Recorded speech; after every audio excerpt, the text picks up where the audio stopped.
Добар ден и добре дојде на сите. И на панелистите, но и на сите оние кои што не следат пред малите екрани денеска. Јас сум Ана Дишлиевска-Митол од Филозофскиот филмски фестивал и денеска со нас имаме 10 панелисти со кои ќе зборуваме на тема COVID-19 и состојбите во филмскиот сектор во Македонија во едно време во кое што имавме чувство дека е потребно да се отвори овој диалог уште пред летото и да размениме искуства, идеи, перспективи, но и евентуални можности за соработка кои што би можеби да се отворат од овој тип на дискусии во филмскиот сектор во Македонија. Она што можевме да видиме изминатиот период беше застој на сите филмски продукции, како во земјата, така и низ целиот свет. Поради ковид кризата, голем број на филмски фестивали се откажа, одложи или пак мигрира онлайн. Кан го знаеме веќе како пример, маркетот сепак се случува онлайн, а оној Кан лейбл ќе биде објавен во текот на јуни. Венеција и Торонто се уште се решени дека во септември ќе се случуваат фестивалите, веројатно во некоја покомпактна форма. Сараево без сомнеш рече дека ќе има фестивал. Видовме и неколку интересни примери од документарните филмски фестивали, како Sea-Page Docs, Vision de Real или во нашиот регион Тесалоники, документарниот филмски фестивал кој што мигрира онлайн и кој што успешно ги пренесува и ја продолжија комуникацијата и со публиката и со режисерите.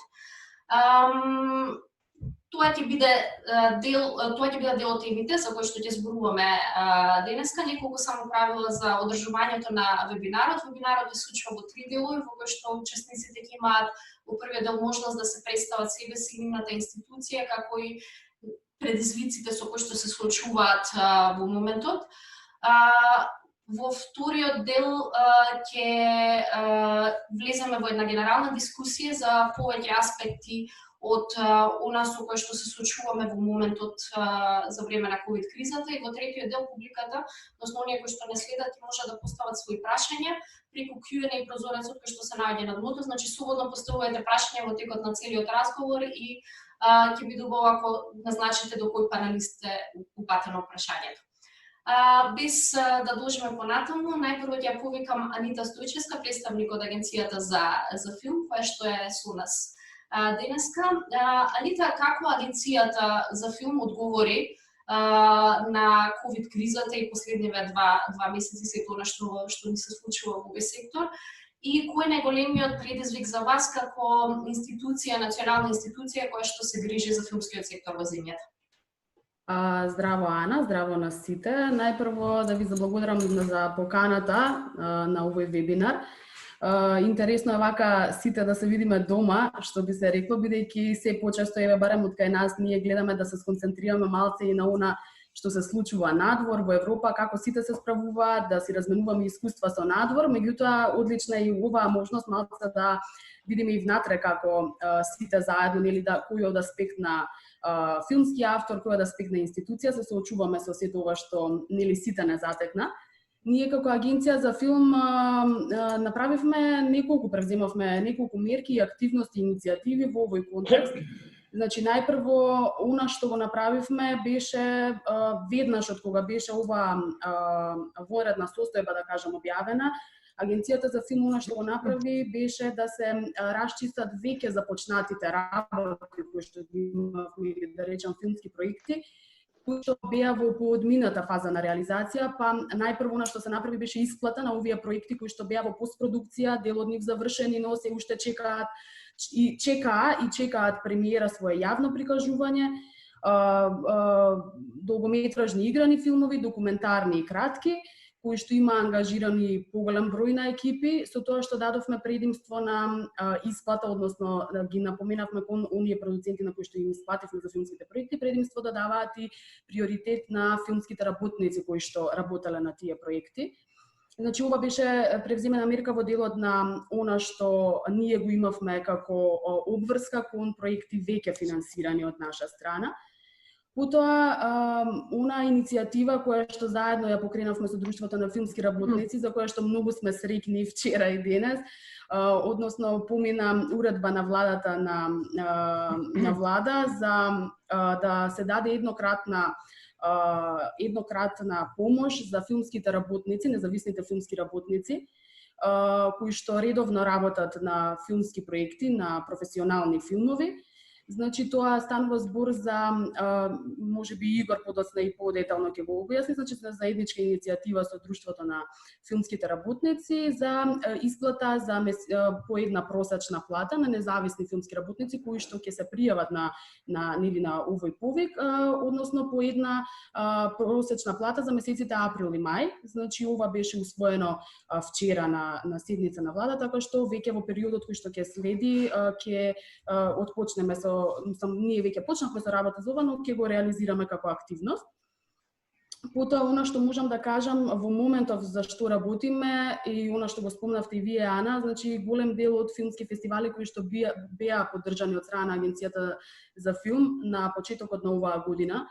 Значи имаме, како што сите знаете, конкурси за поддршка на филмски фестивали и таа одлука ние донесовме на почетокот на оваа година кога никој не можевме да предвидиме каква ситуација ќе не снајде оваа година, па во моментов како Агенција за филм уште бараме решенија како сите овие проекти кои што се дел од таа одлука да може да се реализираат како филмски фестивали, значи во континуирана соработка со тие проекти кои што се дел од таа одлука, гледаме како ќе може, дали дел од нив ќе се одржат дигитално или пак ќе се одложат, дел имаме и одложено, така што тоа е она со кое што сега се соочуваме и е предизвик како ќе го надминеме тој проблем, бидејќи има некои од фестивалите кои што се спремни за дигитални изданија, при тоа нели би ги одржале не во истиот период во кој што и било ставено во тие филмски програми со кои што аплицирале. Значи, меѓутоа, целата поента е што дали ќе ги исполнат и прашањето е дали ќе ги исполнат оние програми со кои што аплицирали, дали е возможно, значи да се направи дигитална форма на еден филмски фестивал. Значи, во тој контекст сега е во моментов и во овој период изнаоѓаме решенија како може да се справиме со сето ова сите заедно.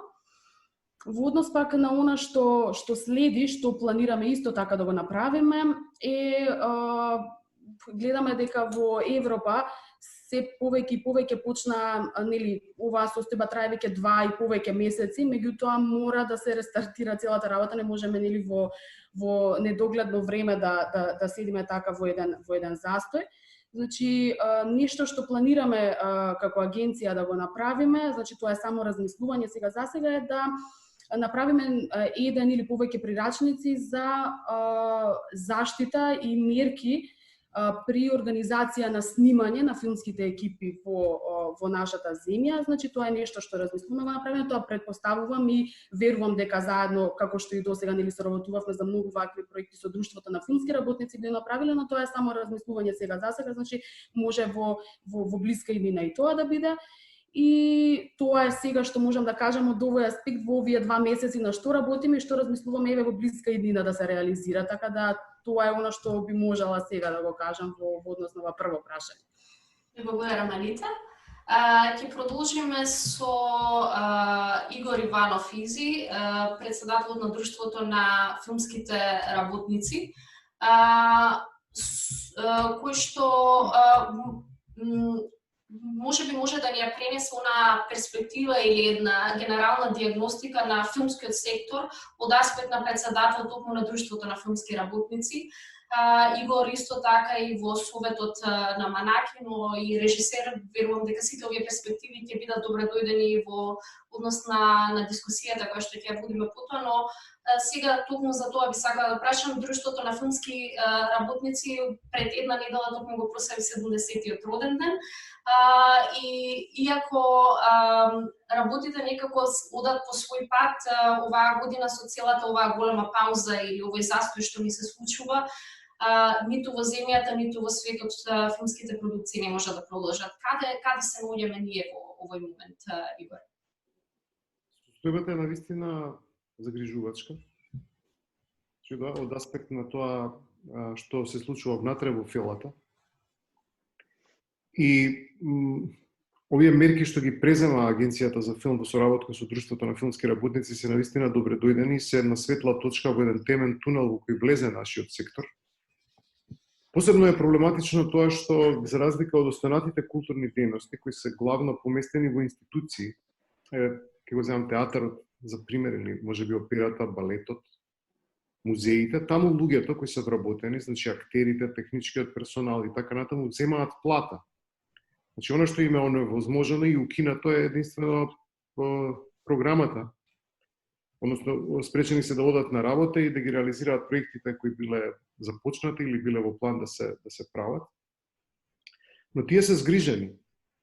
Ние направивме тешки напори за да дојдеме и да успееме да дојдеме до ова и да успееме дел од средствата од Агенцијата за филм да бидат пренаменети за овие 2 месеца како еднократна подршка на филмските работници, но исто така треба да знаеме дека овие луѓе, значи најголем дел од нив, немаат никакви други примања, живеат од хонорари, главно се луѓе кои немаат пензионско инвалидско осигурување, не се осигурани затоа што статусот на филмскиот работник се уште во Македонија не е решен. И оно што посебно не загрижи овој период, со сета благодарност кон владата за оваа пренамена на средства, е тоа што од Агенцијата за филм беа скратени средства, кои директно ќе имаат импликации на филмските работници, бидејќи сега како председател на ДФРМ зборувам од аспект на филмските работници и вие тоа го побаравте од мене, да не зборуваме каква ќе биде штетата по проектите кои нема да бидат реализирани и генерално целиот тој сектор. Значи, тоа ќе значи еден огромен удар. Што се случува во вакви моменти? Ние во минатото сме имале вакви искуства. Јас сум можеби доволно стар да можам тоа и да го посведочам. Се сеќавам на моментите во 2001 година, можеби кога се случуваше тука конфликт од 99 до 2001 и некои други периоди, кога едноставно луѓето кои се дедицирани на филм и со тоа се занимаваат, мораат да наоѓаат начини да екзистираат по други некои патишта и патеки, па некои мораат да работат работи кои немаат врска со нашата, иако за тоа ниту се школувале, ниту биле посветени на тоа, ниту имаат искуство, и едноставно се случува ерозија во секторот, што во останатите културни дејности не е случај. И тоа е навистина голем проблем што ние го имаме. И морам да напоменам дека ваквото кратење на средства се разбира дека е дојдено заради тоа што средства се скратени во сите сектори. Но искрено сметам дека ние треба да се бориме на ова поле за освестување на генерално на јавноста, на политиката, на општеството за статусот на филмскиот работник и во нашиот фокус 70-тиот роден ден беше да биде прославен на начин што ќе организираме ние сакавме овој мај да имаме организирана една меѓународна конференција каде што ќе се зборува за конечно решавање на статусот на филмскиот работник, зашто во изминатиот период најдовме во владата разбирање за прв пат, бидејќи во минатото сме се обидувале, но не сме наидувале воопшто на заеднички јазик. За прв пат, но ете, заради оваа криза, тој процес беше прекинат, дури и нашата прослава е одложена за есен, верувам и така напред. Во однос на таква е состојбата во филмот и ние се надеваме дека со Агенцијата за филм заедно, бидејќи тоа е нашиот лидер, тоа е институцијата околу која сите останати во конгломератот на филмски институции во Македонија орбитираме, бидејќи тие се центарот на финансиската моќ и имаат законска обврска да создаваат филмската стратегија. Се надевам дека ќе излеземе од оваа ситуација што побрзо и дека ќе се најде начин за да се вратат можеби дел од тие средства во буџетот на Агенцијата за филм, што ќе значи свежа продукција, посебно во време кога Македонија покажува резултати на меѓународен план и новите генерации на филмаџи покажуваат дека знаат што имаат да му кажат на свет. Во однос на фестивалот Браќа Манаки, бидејќи Браќа Манаки е најважниот проект на Друштвото на филмски работници, тој е основан токму од Друштвото на филмски работници и Друштвото на филмски работници е негов организатор. Сакам да кажам дека како најголем фестивал во државата, ние се уште размислуваме како и гледаме какви услови ќе имаме за реализација на тој фестивал. Процесите се прекинати за жал и местата каде што Манаки ја црпи својата програма, а тоа се големите филмски фестивали и многу други фестивали што се случуваат, затоа што Манаки не е доволно голем фестивал да биде односно да може да се овозможи А категорија и тука да аплицираат токму оние филмови кои ние би сакале да ги имаме. И токму затоа ние одиме, ги земаме филмовите од втора рака, односно нашите селектори, скаути и така натаму патуваат по овие големи филмски фестивали и ги селектираат филмовите. Тие фестивали се откажани. Кога спомнувате дека ќе се случуваат фестивали, дај Боже да се случуваат, но да не забораваме дека Кан беше доста оптимистичен се до април и тврдеше дека ќе има фестивал. Истото се случуваше и со Карлови Вари, тие работеа до последниот момент, јас со нив бев во директна комуникација по некои други основи. А локарно единствено, може би откажа малку порано и така на време швајцарски постапи, но се испооткажаа фестивалите. И по мене, мислам дека одржувањето на фестивал на интернет не е му приличи на еден сериозен фестивал. Тоа го даде и Карлови Вари во своето образложение, го даде и Кан, најдобро го образложи Карлови Вари, бидејќи фестивал, самото значење на зборот фестивал, не само етимолошко, туку и суштинско, она што како искуство ние го имаме од првиот фестивал одржан во Венеција во 30-тите години до ден денеска. И преку сите стандарди што ги поставија Венеција, а пред се Кан, бидејќи Кан е лидерот на светските фестивали, се покажува дека одржување на фестивал по интернет е нешто што е вон тој културен стандард. И сега кога станува збор за некои мали фестивали, тоа може да биде поддржано, бидејќи се разбира дека филмската култура треба да екзистира и на ваков начин и во вакви услови. Но исто така, она што апсолутно не го поддржуваме, одржување на фестивали по секоја цена колку да се одржат, колку да не се загуби континуитетот и средствата од Агенцијата за филм да се подржат. Ја морам отворено да кажам дека од позиција на председател на ДФРМ, ставот кој го заземам во однос на прашањето дали фестивалите треба да се одржуваат или не, апсолутно дека доколку е возможно тие треба да се одржат, но во услови на скратен буџет во филмскиот сектор, за нас е клучно да произведуваме филм, а не да организираме фестивали. И нашата заложба како ДФРМ и во овој момент и во иднина ќе биде таа. Парите да одат онаму каде што се создава продукт кој ние треба да го пласираме пред публиката. Примарно е тоа, а организацијата на филмските фестивали е секундарна, без разлика на фактот што ние сме, условно кажано, собственици, сватете го во наводници, заедно во соработка со градот Битола, се разбира Кинотеката на Македонија и председателот на Република Северна Македонија, кој е покровител на фестивалот. Ние сме собственици на најголемиот фестивал во државата и најстариот фестивал, интернационалниот фестивал на филмската камера Браќа Мата. Ете, тоа би било за почеток. Благодарам, Игор. На дел од прашањата ќе се и оние теми кои што ги покренавте ќе се навратиме потоа и во генералната дискусија. Може би една перспектива може да даде и Владов како член исто на советот на Манаки да ни даде една негова перспектива. Сега би ја поканила Бистра Георгиева, раководителка на Креативна Европа Медија Деск Македонија, која што може да ни даде една перспектива малку повеќе во однос на тоа како европските институции дадоа одговор на целата оваа ситуација. Видовме дел од она што беше одговор на Евроимаш, што се случува со медија конкретно и како продолжува поддршката во нашата земја на филмската продукција преку оваа програма. Благодарам, Ана. Значи, Креативна Европа, генерално, и култура и медија, покажа некоја, да речеме, флексибилност. И тоа многу на брзина изреагира во смисла на само што почна кризата. Флексибилност во смисла на тоа дека некои рокови на некои повици кои беа тековни ги одложија, нормално за некој подолг период, и признаа трошоци на веќе тековни проекти, кои што се, например, направени, да речеме, трошоци за патување или за активности, кои што не беа во можност да се остварат во иднина, меѓутоа тие ги призна и нормално флексибилност во однос на тоа дека некои фестивали пред се разбира, нивните активности ги префрлија од офлайн до онлайн и тука беа флексибилни. Значи тоа отприлика како на кратко или на брзинка одговори Креативна Европа Медија.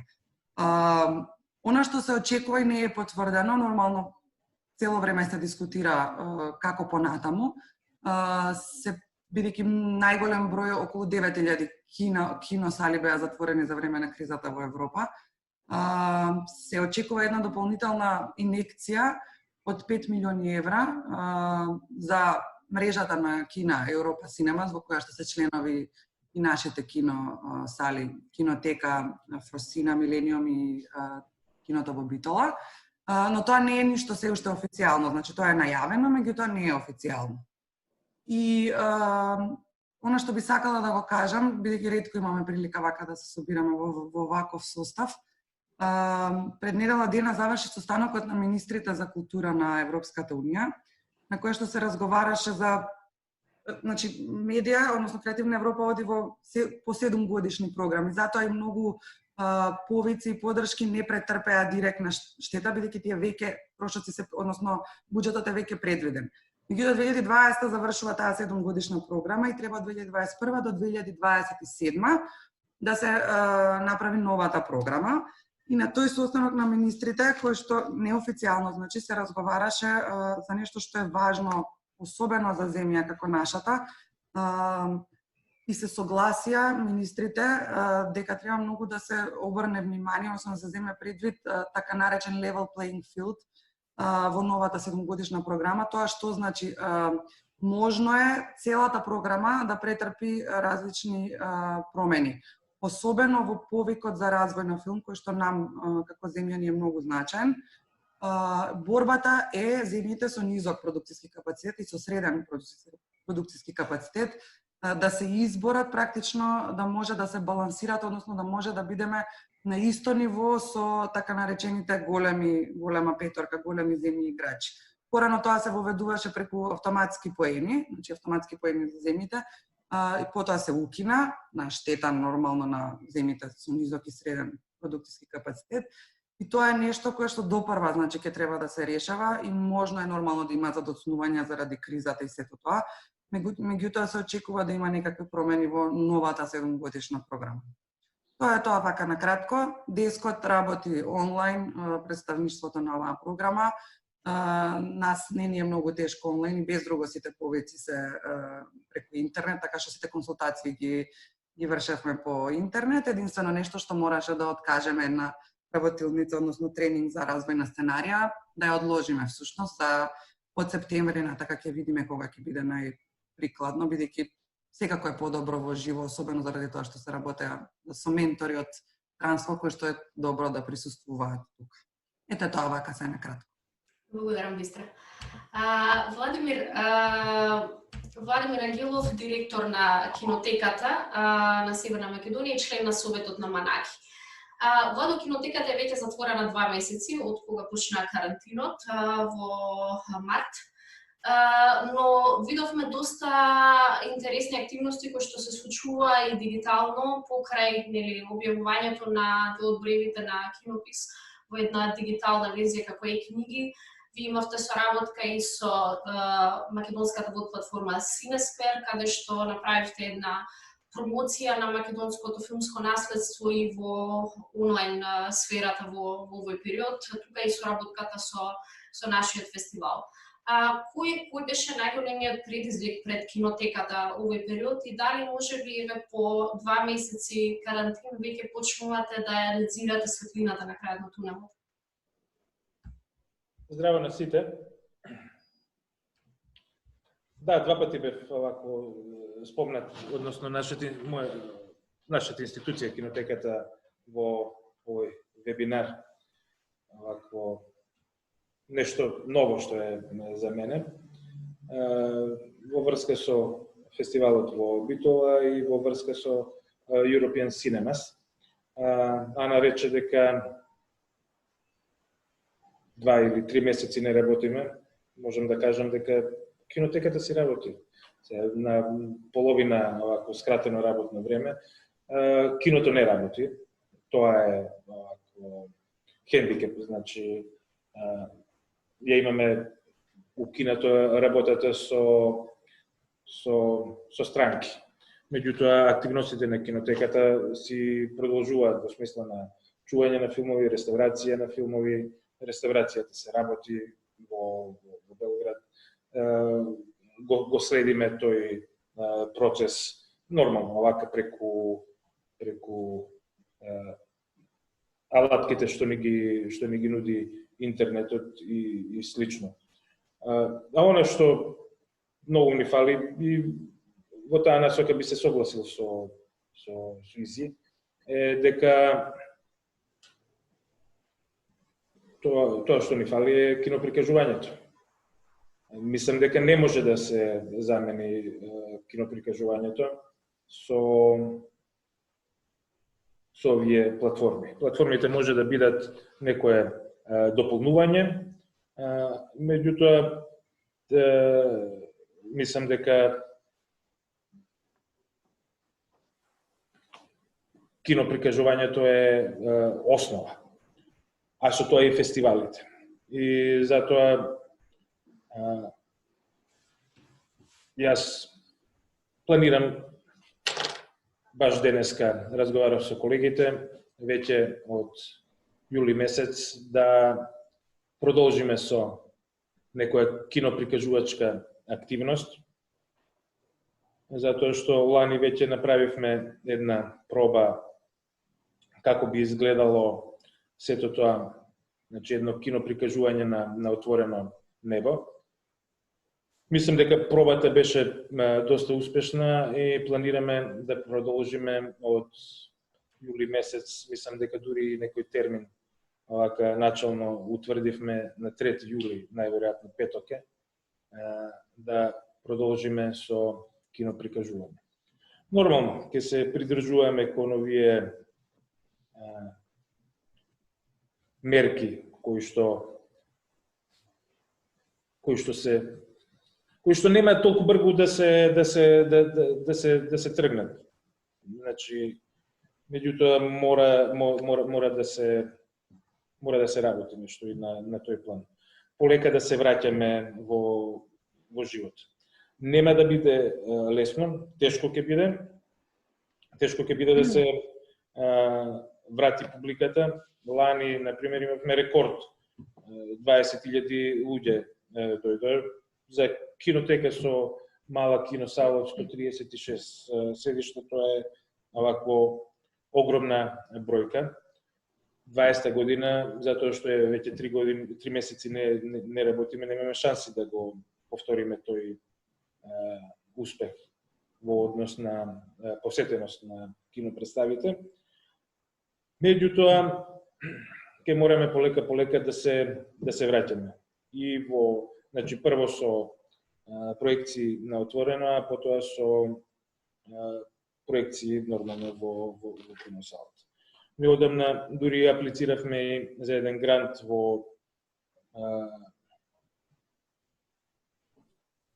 од Јапонија, во кој што планираме да направиме и една мала киносала од 30 на седишта. Значи, ние нормално мораме да си планираме да нема застој киноприкажувањето. Значи, повторно да се вратиме на старата патека, меѓутоа тоа тешко кине. European Cinemas денеска испратија допис до, претпоставувам дека и Русе го имаат добиено, дописот дека субвенциите за 2019 година ќе ги исплатат во јуни наместо во декември, а исто така ќе исплатат и субвенции за 2020 година врз основа на резултатите што се покажани во 2019 година.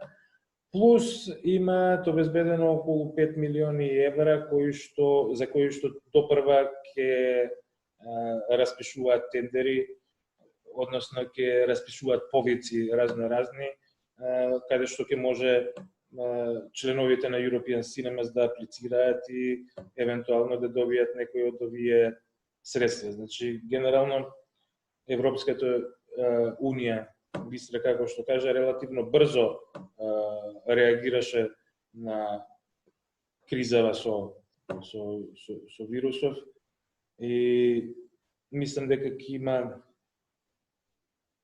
и резултати од таа брза реакција. Во однос на Битола не можам ништо да кажам, не можам во однос на Битолскиот фестивал, односно фестивалот Браќа Манаки. Пред 2-3 дена да кажа дека Венецијанскиот фестивал сепак ќе се одржи. Во секој случај треба да се направат здрави, а нормално дека не сум, како што рече Изи, и поборник на она, ајде, реда ради да се направи фестивалот. Значи, ќе треба да се направат некои сериозни анализи и со време да си се пресече, да или не. Во моментов не можам ништо да кажам, затоа што немам никаква анализа, освен оние мои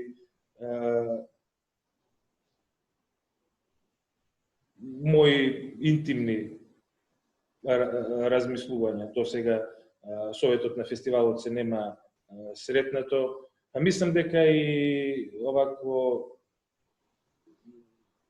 кај нас требаше да се одржи во кинотеката и последниот собир на Друштвото на филмски работници, меѓутоа поради кризата со ковидот и тоа беше одложено, така да претпоставам тогаш на дневен ред беше и овакво. Меѓутоа тоа Изи би го знаел подобро.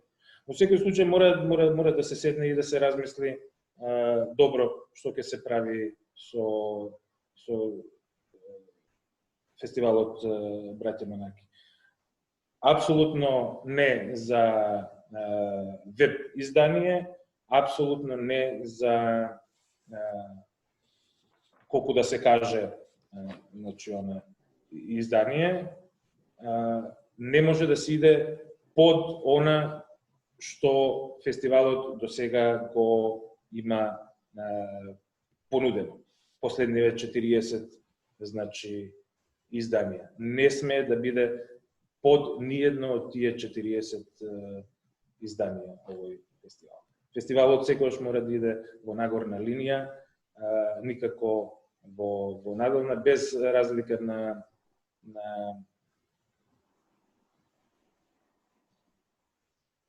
тоа на околностите. Меѓутоа мислам дека Друштвото на филмски работници последниве години секоја што го испоручуваше и мислам, убеден сум дека доколку се одржи фестивалот, повторно ќе биде тоа едно квалитетно издание. Ти благодарам, Владимир. Ќе се навратиме и потоа на Манаки и на филмските фестивали генерално и ситуацијата во секторот на филмски фестивали, кога ќе зборуваме малку и за Македокс, но и за искуството од Скопски филмски фестивал. Сега ќе продолжиме со Саша Станишиќ од КТВ и Синесквер, кој што веројатно ќе може да ни даде една малку поинаква перспектива. Ковид кризата не успеа да ги затвори виртуелните киносали. За среќа на некој од нас, јас би рекла, во платформите во светот, напротив, за разлика од киносалите и од фестивалите, моментално се во една состојба на бум. Можам само да напоменам, например, Netflix во првиот квартал од годината, значи до 31 март, имаше 30% покачување на нивниот профит и повеќе од 20% корисници на нивната платформа во светски рамки. Она што го видовме од страна на КТВ и на Синесквер во изминатиот период беше Синесквер онлайн фестивалот кој што се случуваше на вашата платформа. Видовме и голем број филмови, мислам дека беа 200 филмови кои што беа ставени бесплатно на јавноста, исто како знак на една солидарност од секторот, исто така и оваа заедничка соработка со Филозофскиот филмски фестивал, како една, како што ја нарекувме, солидарна културна акција во периодот. Како гледате, Саша, вие на ситуацијата со КТВ работите и на кинодистрибуција, но претпоставам дека во моментот најголемиот дел од вашиот фокус е токму на ВОД платформата. Да, па знаете како гледам, на муабетов дигитална дистрибуција против кинодистрибуција, тоа е некој актуелен муабет, јас мислам можам да кажам дека се надополнуваат. Значи, Синесквер овој период главната цел ни беше да пробаме да оствариме што повеќе соработки, да станеме некој онлайн хаб на генерално на балканскиот и европскиот филм, бидејќи ние сме сепак и платформа што го фаќа целиот балкански регион. Значи, освен со кинотека и со филозофски фестивал, имаме уште најави уште за неколку фестивали. Значи, тоа што би сакал да кажам дека никогаш не може да се, точно не може никогаш чувството на гледање филм во кино, и тоа е една од главната смисла на постојање на филмов да може да се види, но сега во оваа реалност каде што луѓето веќе сите почнуваат да гледаат различни филмови и содржини на многу направи, мислам дека ваков тип на дистрибуција може да помогне на одредени филмови кои што не се класични блокбастери да бидат видливи. Значи, такво и во таа смисла и во иднина, и мислам, тоа е мое обедување, веќе некои го прават, поголемите фестивали ќе комбинираат, значи сигурно ќе имаат веќе некој вид на филмови кои што после таа фестивалска премиера би можеле да бидат достапни. Тоа, например, го прави веќе Ротердам со голем успех и во таа смисла промовира посебно филмови на први режисери кои што не се толку познати и реално во кино не би имале толкава видливост, бидејќи тоа што се овозможува преку интернет е да се стигне и до тие што некогаш можеби не би дошле. Така што мислам дека некоја комбинација на таков тип на дистрибуција на филми може многу да помогне на генерално на ваква мала кинематографија, а ние тоа веќе го имаме правено. Значи, такви премиери на фестивали и генерално во кино, и со кинотека и со МКЦ. Така што мислам дека ова да, точно е ние нас некој вид на шанса, ама ние поише го гледаме баш као солидарно, као можност да помогнеме да едноставно тие филмови бидат видени. И мислам дека така треба, и зашто јас сум и режисер и на тоа гледам баш на тој начин, као на дополнување и можност за поголема видливост на одредени филми. Благодарам, Саша. Ќе се навратиме на оваа тема токму на борбата меѓу практично кинодистрибуцијата и ВОД платформите, или пак една комплементарност, нешто што може да се надополнуваат една со друга и малку покасно дискусијата. Сега ќе го поканам Стефан Палитов, кој што е режисер, мултимедијален уметник и истражувач, кој што во моментот имаше документарен филм кој што беше во развој, кој што требаше да почне со снимање заедно со Атанас Георгиев, но со оглед на ситуацијата филмот е во застој. Стефан, прашањето до тебе, како изгледа работата на еден филмски проект сега, уште повеќе на еден документарен филм, и дали документарните приказни можат да чекаат? Фала на покана. Многу зависи од самиот проект, затоа што зависи од фазата во која што проектот се наоѓа. Значи, филмови што се во некоја подоцнежна фаза во постпродукција релативно полесно поминуваат. Филмови што се во некоја рана фаза на развој, многу зависи од материјалот со кој што сакаат да го прикажат. Во нашиот случај, бидејќи станува збор за документарец, мора да најдеме начини да се адаптираме. Многу зависи, повторно ќе кажам, од самата приказна која што ја следиме.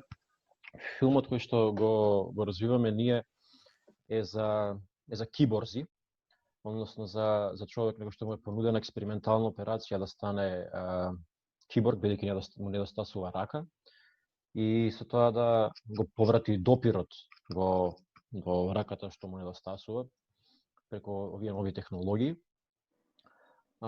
Сето тоа во контекст на киборг олимпијадата што се случува во Цирих на секои 4 години, која што е независен настан од Параолимпијадата.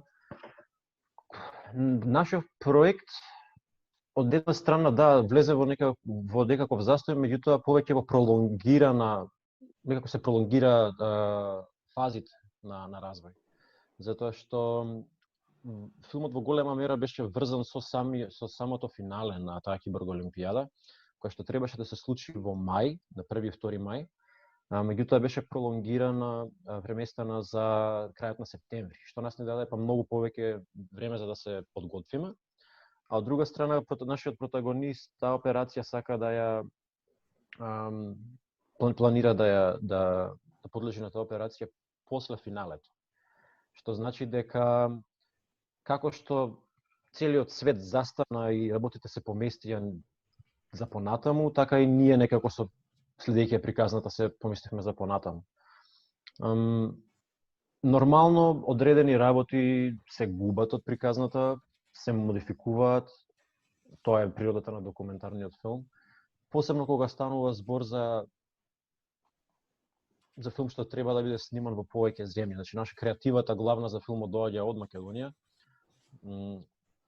Меѓутоа, филмот се снима најмногу во Холандија, Германија, Швајцарија и уште неколку земји веројатно би имале кратки снимања доколку цела оваа ситуација функционира, се отвори понатаму. Така што одредени приказни, сите ние знаеме луѓе чии што проекти се не само во застој, туку и веројатно никогаш нема да продолжат понатаму. Ние за некаква среќа можеме да работиме се уште на развој и да се фокусираме на работите што можеме да ги направиме онлайн, дигитално. Сега ние бевме дел од Докфест Минхен, неговото онлайн издание, каде што и добивме признание за развој, добивме пристап до Sunny Side of the Dogs, питчинг форумите. Има многу работи кои што може да се направат, меѓутоа на крајот денот повторно станува тоа дека ова се приказни кои што мора да се снимаат на терен. И нема начин околу тоа. Така што за одредени проекти, повторно ќе кажам, штетата е непоправлива.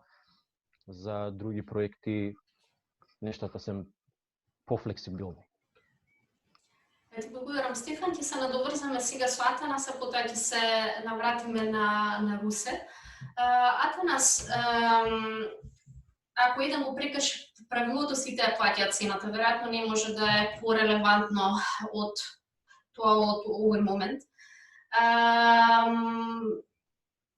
Те поканивме на вебинарот и улога и на режисери, на продуценти. Мислам дека твојата перспектива исто ќе ни биде многу драгоцена во целиот контекст. Пред само некој месец на Санденс и на Оскарите изгледаше како да сме во некоја нормала, се изгледаше поинаку од тоа како изгледа денеска. Каде го затекна Атанас карантинот и како изгледа за Атанас и за неговите проекти новата нормала? Морам да признам дека малци дури ми годи после една многу интересна година и доста со многу набиена агенда. Фала Богу имав време да застанам и да видам што се случило. Напротив, не застанав со работа. Само малку разбрав дека и можеби помалку работни сати подобро влијаат и на самиот проект, и на сам себе. Фала Богу, имав шанса затоа што многу проекти беа снимени пред кризава, па во постпродукцијата ние монтажери, јас сум пред се монтажер, нели, ние сме научени на самоизолација од многу одамна. Тоа не е некој проблем за да се тргнеш и 10 сати да бидеш сам пред монитор и да работиш на некоја си креативна работа, така да сметам дека во овие не беа ни многу. Во прашање се 2,5-3 месеца каде што секој еден автор има време да го консолидира сето она што му е во глава и да размисли како тоа би можел да го направи. Сите знаевме дека е прашање на време за реорганизација и за реекипирање на целата индустрија. Мислам, одамна е познато дека киносалите ја губат својата публика, дека онлайн платформите има се поголема гледаност. Ова е само еден хируршки рез и многу побрзо ќе се одвиваат остатокот од предвидувањата. Тоа дека ќе се изгуби уште поголема кинопублика, тоа е веќе јасно. Претпоставувам дека кризата ќе оди многу по различни и поголеми дискутабилни проблеми ќе се појават, кои што тешко дека ќе најдеме решенија во многу брзо време. Ама на некој начин се тоа го гледам една шанса за документаристиката, каде што многу лесно може да се излече од сите тие правила на идни правила како тоа ќе се снима филми, како ќе се раскажува една приказна.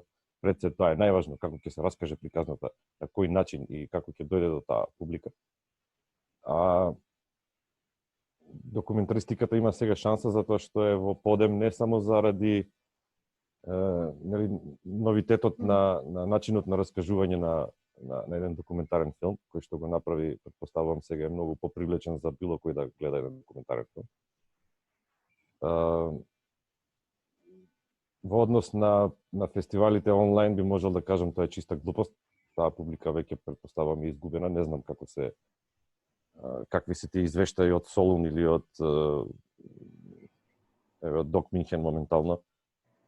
Колку што можев, јас се закачив на неколку од тие простори за гледање, видов дека има страшно малку публика, предпоставувам тоа е десеткувано.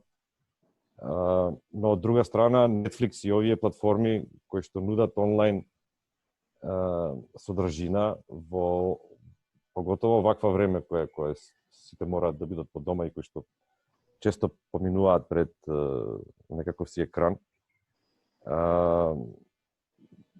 Има шанса, поготово документаристика, да се снајде и да понуди содржина. Со Палитов, овој проект сега што е во таква фаза, но еден друг пример, каде што во овие 3 месеца успеа комплетно да се финансира, да се екипира и тие за 3 дена заминуваат во Италија на снимање. Дори знам и дека бара луѓе кои што се имуни на вирусот, кои што се веќе прележале, за да можат да продолжат понатаму и да работат. Во документаристиката тоа е предпоставува многу полесно, затоа што малце луѓе може да се организираат и зависат еден од друг. И таа малобројност представува чекор напред во вакви кризни времења.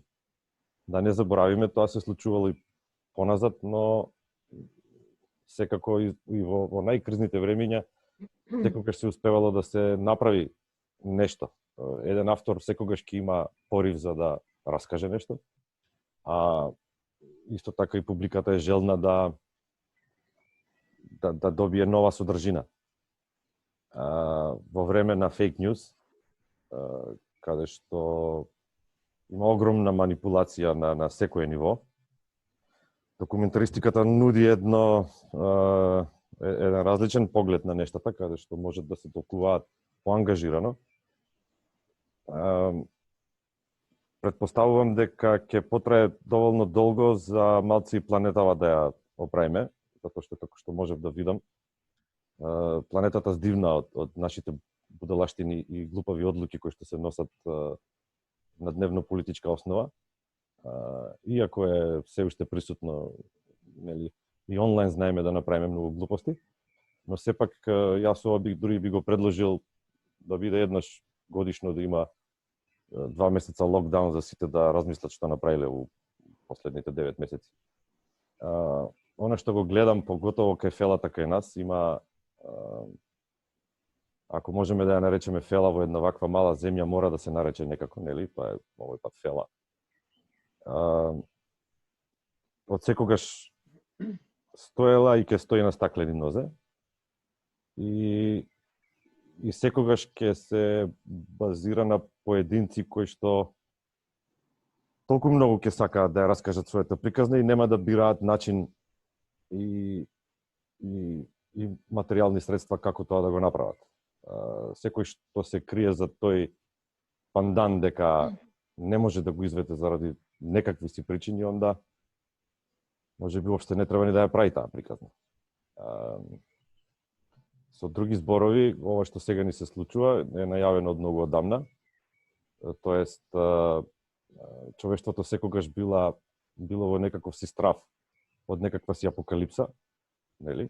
Не гледам ништо различно од пред, да кажеме, 50 години, кога студената војна беше на почеток да направи хаос низ светот. Ова го можам да го споредам дека е нешто слично. И секој пат ќе има вакви работи. И во криза се знае ќе преживее тој што е најсилен. Благодарам, Атанас. Ќе се навратиме исто на дел од темите кои што ги покрена. Сега ќе се навратиме на Русе.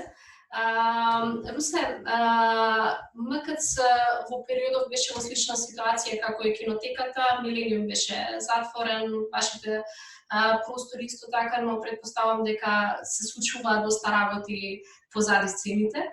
Како е да се биде начело на ова култна институција, би рекла, во Скопје, во нашата земја, во овој период и кои се оние алтернативни форми и решенија на кои размислувате, сине да се сега доста далеку на некој начин, но со целата неизвестност оваа година, веројатно сите оние прашања кои што ги има и фестивалите и сите оние културни иницијативи оваа пролет, веројатно ќе ги имаме на есен. Да, нас први не затворија и се плашиме дека последни ќе не отворат. Морам да признам дека програмскиот тим на МКЦ многу брзо некако реагираше и ние станавме веднаш после неколку дена од кога почна целата криза со некакви си составници и размислувања што и како да се однесуваме понатака. Не само ради нашите програми кои што ги прави МКЦ, не ради Кино Милениум, него заради тоа што ние сме простор на голем број на други иницијативи, фестивали и програми, филмски и секакви, кои што ги прават други организации, така да мораше да брзо некако се подготвиме и да видиме кои се опции ќе ги имаме на располагање кога ќе дојде оној пост-кризен, да го речам, период по завршување на сите овие рестрикции и мерки и како да се обидеме да помогнеме најбрзо да се вратиме во што се во форма. Кино Милениум не работи веќе колку е 2,5-3 месеци. И во моментов интензивно работиме на креирање на ајде да кажам предлог мерки наши како да целото тоа го одблокираме и како да што е можно побрзо и Кино Милениум и Фросина и Џерното кино, но и сите останати простори во МКЦ ги вратиме во функција. Понудивме ние некои наши предлог мерки, предлог размислувања до град Скопје и на наше големо задоволство многу брзо реагира на нив и прифати и ги стави делото во својата програма. Почваме со некои други медиуми, со концерти и интензивно размислуваме и работиме на тоа како полека веќе можеби до крајот на ланила ќе ги отвориме и галериите во МКЦ, а постепено да почнеме да ги отвараме еден по еден и просторите.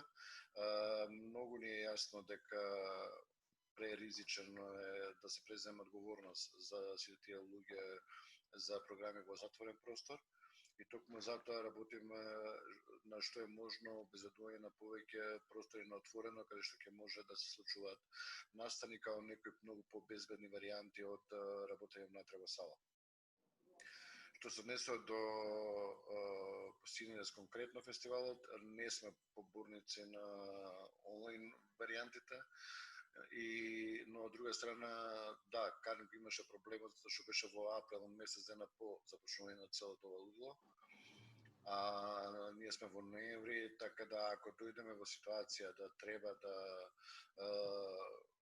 размислуваме на тие црни сценарија што би било кога би било на најлошото во ноември, онда имаме сериозен светски проблем. Значи нема везе веќе ни со фестивалот, ни со нас, ни со нашата организираност, ни со нашите ставови и нашата спремност да реагираме.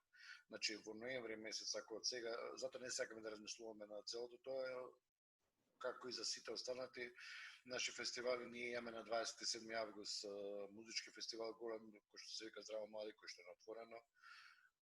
17 септември веќе треба да биде МОД фестивалот, така да тука веќе Синеста е малку подалеку, за да од сега правиме паника околу целото тоа, со голема верба и оптимизам дека многу брзо ќе се враќаат нештата во нормала, зборам во однос на продукција и прикажување на културни нешта.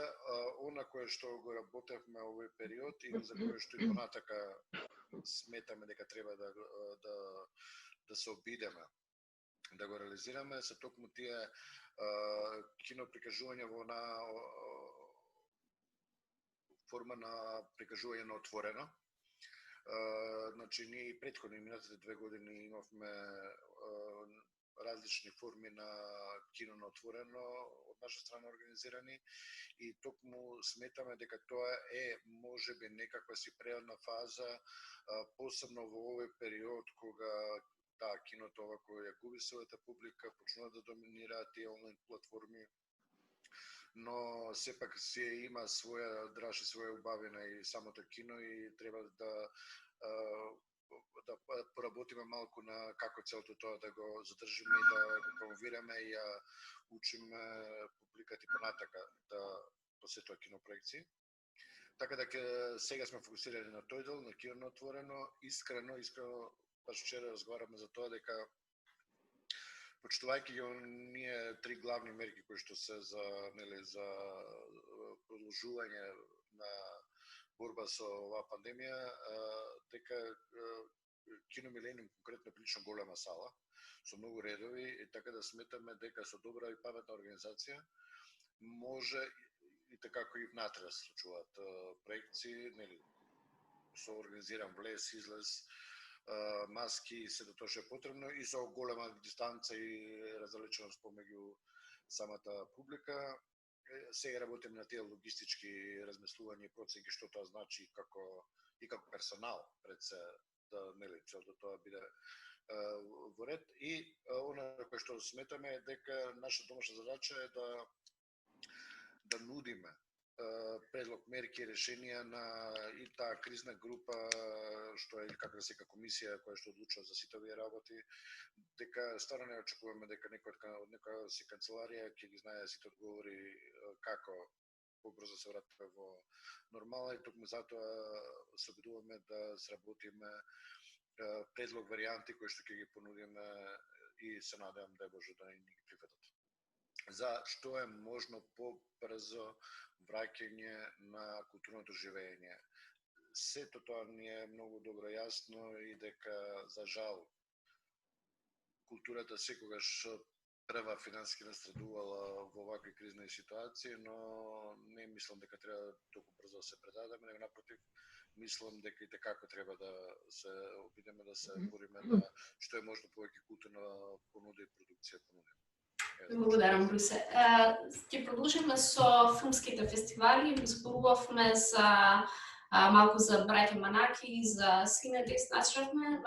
Сега ќе поикам Татјана Јаневска, директорката на Скопски филмски фестивал, првиот фестивал кој за жал ги почувствува она што се последици на ковид кризата. Вие веќе на 11 март ја објавивте одлуката дека согласно препораките на Министерството и забраната за масовни настани, дека фестивалот не може да се случи, ги преместивте датите во септември. Колку беше тешко да се донесе оваа одлука и како еве по 2 месеци практично гледате на целата оваа ситуација? Беше тешко затоа што тогаш се уште не беше критично. Во градот се функционираше нормално, работеа киносалите, ама како одеше од страна сите информации, како ќе стане полошо и ние можевме да заглавиме на пола фестивал со потрошени дел од средствата за организација на фестивалот, платени авторски права и слично, и после да не можеме да го одржиме фестивалот. Во консултација со Агенцијата за филм донесовме одлука да го одложиме за септември. И тоа беше тоа. Сега како ќе се снаоѓаме сите во иднина, јас навистина не знам и не можам да предвидам, но знаете, исто тие дигиталните, се води кон дигиталното прикажување во иднина, ама во моментов тоа мислам дека не е решение за фестивалите. А исто и публиката, колку ќе може да ја вратиме, зборувам за некои си модули на одржување на фестивалот, како што спомна Русе, со дистанца помеѓу луѓето на отворено. Значи, ние размислуваме сега за неколку опции, да се одржува на отворено, дел дигитално, ама се уште немаме донесено никаква одлука, бидејќи фестивалот треба во септември, а веќе времето оди, еве го 3 месеци пред фестивал. Сега во голема мера тоа зависи од Агенцијата за филм, која што треба да се произнесе како и дали ќе ги финансира фестивалите. И би сакала воедно и да замолам, еве овде е представничката од Агенција за филм, да што побрзо да не информира сите нас, мислам, фестивалите, за да знаеме како да постапуваме во иднина, за понатаму. Затоа што еве не цели 3 месеци треба да се одржат и Манаки фестивалот, и Скопскиот фестивал. Тања, само едно подпрашање, во моментов значи се организирате и планирате како фестивалот да се случува во септември, значи подготовките се во тек. Подготовките се во тек, но се уште не го знаеме ставот на Агенција за филм околу финансирањето на сите фестивали. Може за тоа да продискутираме, тоа беше една исто од темите за која што ќе зборуваме наредно. На крајот ќе го поканам, ти благодарам Тања, ќе го поканам Дарко Набаков од Македокс. Фестивал кој што се случува ова лето, доволно далеко, ама и доволно блиску на некој начин.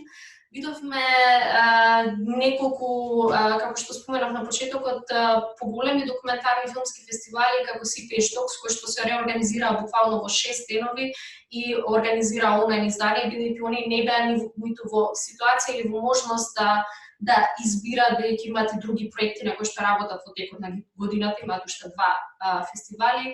Го видовме Визион дю Реел, го видовме исто така и филмскиот фестивал во Тесалоники и Солун. Што се случува со Македокс во моментот и како течат подготовките со оглед на целата оваа неизвестна ситуација и сите овие можни сценарија, евентуално ако едно, друго или трето, како се снаоѓате внатре во Македокс? Како што е ситуацијата, моментално е све неизвестно и се работи на повеќе сценарија од еднаш. Значи, ние во најдобрите наши очекувања и предвидувања очекуваме да имаме хибриден фестивал, би го нарекол. Тоа значи дека би очекувале дека мерките што ќе ги донесе владата и Комисијата за здравство ќе дозволат собирање, односно јавни собори на некои си одредени дистанци, се разбира со некои си видоизменети мерки како што веќе ги знаеме. Ние сме 70% од програмата на фестивалот е под отворено небо. По една страна очекуваме дека тоа ќе биде осветителна околност за сите нас. Сакаме во исто време да направиме и онлайн фестивал, всушност паралелно со фестивалот кој што ќе ми се одржувал во Скопје, да имаме и онлайн фестивал кој што ќе им даде можност на луѓето и во Скопје и надвор од Скопје да присуствуваат на програмата. Кога го спомнав Сипеш Докс, они иако секако сакаат да имаат нормални фестивали, се против онлайн фестивалите, они решија од оваа година никогаш да не престанат да имаат онлайн фестивал заедно со фестивалот во живо, бидејќи сметаа дека бројот на публика што ги посетил онлайн проекциите надвор од Копенхаген е огромен и го сметаат како плюс искуство кое ќе го практикуваат следните години за дистрибуција на документарниот филм пошироко од главниот град. Истото се однесува и за нас, мислам дека ќе добар експеримент. Се разбира, не може ништо да го замени фестивалот во живо. Голем проблем е тоа што Македокс прилика секоја година вдома околу 120 странски гости. Не знаеме оваа година како ќе успееме да го направиме тоа, колку од тие гости ќе бидат во можност и колку и ние ќе бидеме во можност да ги примиме тука.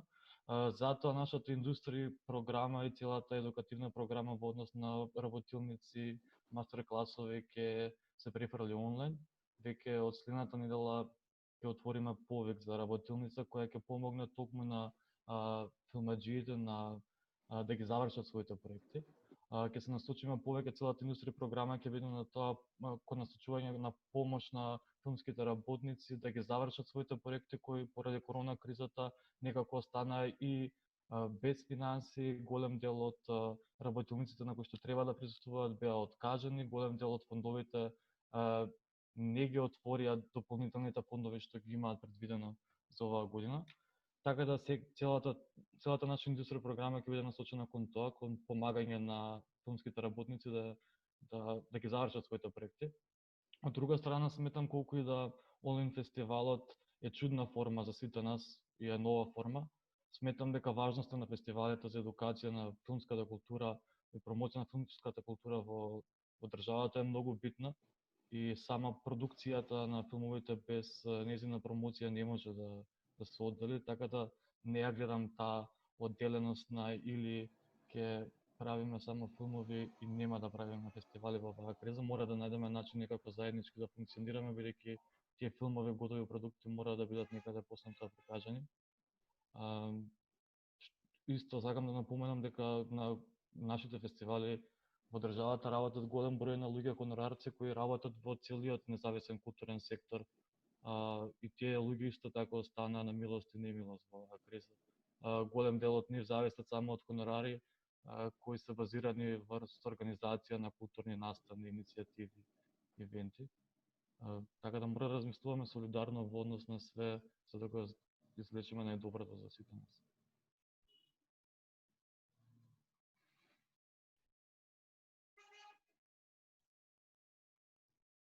Ајна, не те слушам, мислам дека си мјут.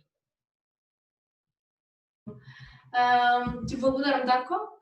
Сега ќе вклучиме Анито од Агенцијата за филм, која што беше повикана и од Тања од Скопски филмски фестивал, но и генерално во однос на стратегијата со филмските фестивали. Тука беше и Филозофски филмски фестивал, кој што се уште е во некој стендбај или он холд и како што рече Дарко, фестивалските работници се исто така една категорија на која што е загрозена во целата оваа ситуација. Кој е планот или стратегијата на агенцијата во моментот во однос на филмските фестивали? Па да, јас на почетокот во моето излагање кажав дека ние уште од почетокот, значи од кога беше прогласена vanredната состојба, сме во комуникација со сите организатори на фестивали кои што имаат добиено поддршка на одлуката која што беше во месец февруари донесена. Сега, значи, се обративме два пати до организаторите да ни најпрво со информација дека бивме оневозможени да склучуваме договори во тој период, заради тоа што на никој не ни беше, значи немавме представа што ќе се случува понатаму. Потоа во текот на месец април испративме барање до нив да не информираат какви се нивните планови за во иднина, значи дали оваа година ќе можат да го реализираат фестивалот на класичен начин, што нас како агенција за филм, значи ставот наш е дека филмските фестивали, значи треба да се содржат по онаа програма со која што аплицирале, за која што добиле поддршка. Биле поддржани во услови кои што не биле вонредни како што се сега. Така што во овој момент ние добивме информација од скоро од сите организатори на фестивали какви се нивните планови и повеќето од нив одговорија дека се уште ја разгледуваат можноста дали ќе се одржат и на кој начин. Значи вие можете да го одржите фестивалот на класичен начин, да, и да го одложите. Меѓутоа што станува, јас исто и поставила прашањето и ние еве во таа дилема сме. Што ако се случат сите филмски фестивали во текот на месец декември или во ноември? Ме разбирате, значи од таа причина гледаме, значи правиме анализи и сега гледаме да изнајдеме решение како да се одржат. И она што го каже Игор во своето излагање.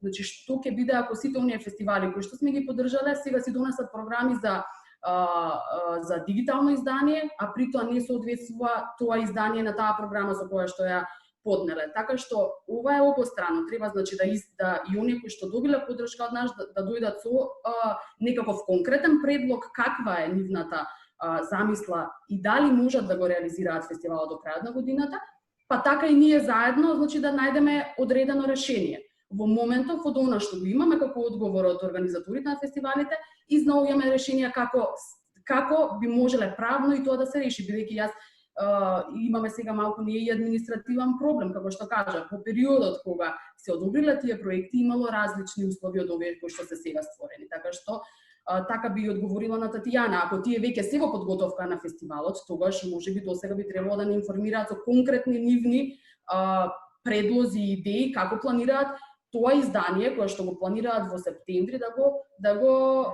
реализираат, значи конкретно како би можеле да го споредиме со онаа програма со која што аплицират и да изнајдеме начин дали сега ќе бидат средствата кои што ги добиле за класичен вид на фестивал, дали ќе останат исти или ќе бидат намалени заради тоа што и во буџетите веројатно ќе има одредени промени, така што целата ситуација не засегнува сите, значи и организаторите и нас, така што велам, тоа ни е приоритет во овие недела 2 до 3, да кажам дека би се средило и ова да излеземе и ние со некој конкретен став, затоа што би велам и од страната на организаторите ние немаме конкретен, можеби имаме еден или два конкретни предлози што планираат да прават. Значи сите велат ќе го одложиме кон крајот на летото или есента.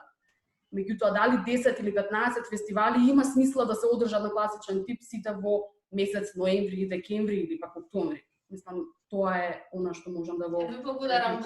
Анита, тоа ни дава една идеја или за проблемот кој што е поширок и во светски рамки сите земји практично го имаат тој проблем дека есенскиот период сега е за жал прибукиран, но таа е ситуацијата веројатно и не е избор во голема мера и на фестивалите. Игор, пред да заминеш, затоа што знам дека треба наскоро да се исклучиш, бидејќи го напомена во твоето излагање или во однос на браќа Манаки и можноста или неможноста или волјата евентуално да се размислува за онлайн издание или нешто слично кое што е исклучено. Сакам да ве прашам, бидејќи ги споменавте големите фестивали, Кан не би имал смисла секако дигитално, маркетот има смисла во моментов е веќе планиран да се случи.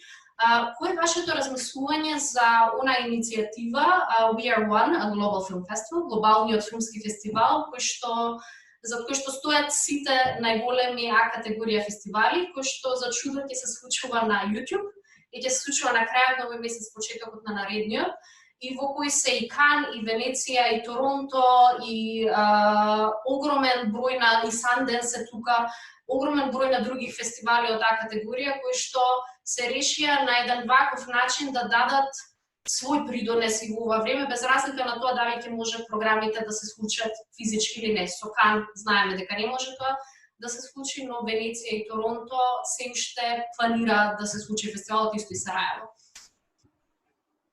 Прво, вие наметнувате сега прашање кое е многу комплексно, затоа што би требало да се дефинира што е тоа фестивал.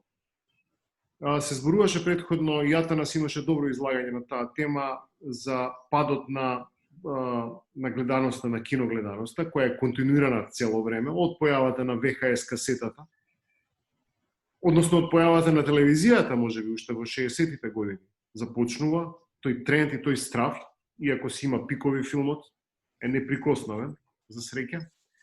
Но тој тренд продолжува и сега се случува едно време и да не постоеше короната, кината и онака беа во голема криза. И како што кажа Фаца, се случи еден хируршки рез, се случува во овој момент. Но, она што се случуваше во целиот тој процес беше следно. Кината, редовната кинодистрибуција паѓаше, тоа може и Руса да го потврди, бидејќи со тоа се занимава. А она што растеше беа филмските фестивали кои никнуваа по светот како печурки, на локално, регионално, национално ниво. Се создаваа нови филмски фестивали и публиката гладна за кино главно се концентрираше кон филмските фестивали. Доколку ние на филмските фестивали им го одземеме киното, односно можноста публиката да оди во кино, па вие кажете ми, кој е имиджот на Локарно, тоа е плоштадот во Локарно, кој е имиджот на Кан, тоа е Пале, Македокс, тоа е Куршумлијан. Јас не можам да го замислам Македокс без Куршумлијан, како што не можам да го замислам Манаки без Битола.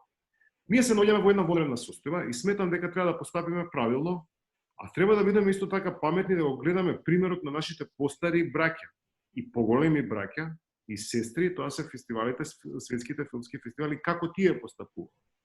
Ова за кое вие говоревте, Ана, ова што го прават сите големи фестивали заедно, тоа не е никаков фестивал.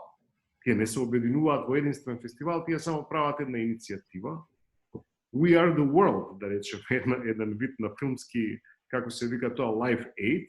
Тие само прават едно здружување и прават еден акт, условно кажано, кој има повеќе социополитичка природа и да покаже нешто друго, да покаже една солидарност и меѓусебна поврзаност на луѓето кои се занимаваат со филм и ги прават фестивалите.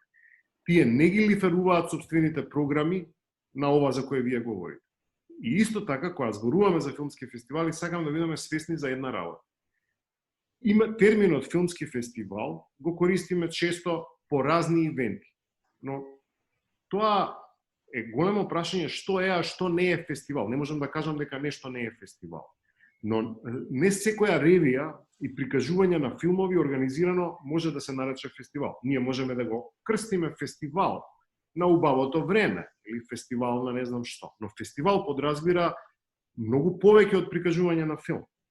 Подразбира дружење, прво пред се, потоа подразбира компетитивност, затоа што фестивалите во самиот зародиш од првиот фестивал на кој учествува што го организира Мусолини во Венеција, па и на останатите фестивали што следат веднаш после него, а тоа се Кани Локарно, тоа се трите најстари фестивали во историјата на киното, се компетитивни по себе. Значи, организираат програма, имаат гости, доаѓаат луѓе од цел свет и се претвораат во конвергентни точки на привлекување на луѓе физички, да овде се дружат, разменуваат искуства, добијат награди, учествуваат и така натаму. Без тоа, тешко е да се зборува за фестивал. Се разбира, се согласувам со Дарко, дека јас кога во првото мој извање јас воопшто не мислев дека треба едното да постои, а другото да не постои. Јас само реков дека од позиција на председател на Друштвото на филмски работници на Македонија, мојот приоритет ќе биде таков како што кажа. И во принцип сметам дека не треба, она што е најважно и што сакам да го истакнам е дека не треба да се прави ништо со сила и да се направи колку да се направи. Ниту пак да се размислува дека ете оваа година ќе се снајдеме на овој начин, па до година ќе се продолжиме понатаму. И тоа исто така го реков на почетокот, тоа може би им приличи на некои помали фестивали, и тоа е во ред, така и секаде во светот, но никако на овие фестивали кои се сериозни и повлекуваат сериозни буџети од Агенцијата за филм и од останатите избори со кои тие се само се финансираат и соработуваат. Тоа е мојот став. Ви благодарам, Игор. Дали некој би сакал можеби да се вклучи тука во однос на тоа како гледате вие на оваа ситуација? Дали ова е избор од страна на фестивалите или практично се наоѓаме во една вонредна состојба во која што и ова е некој тип на решение, па и ваков тип на иницијативи на големите фестивали некако поминуваат или како еден символички акт на солидарност? Русе, не знам, може би дали имате вие ваше мислење?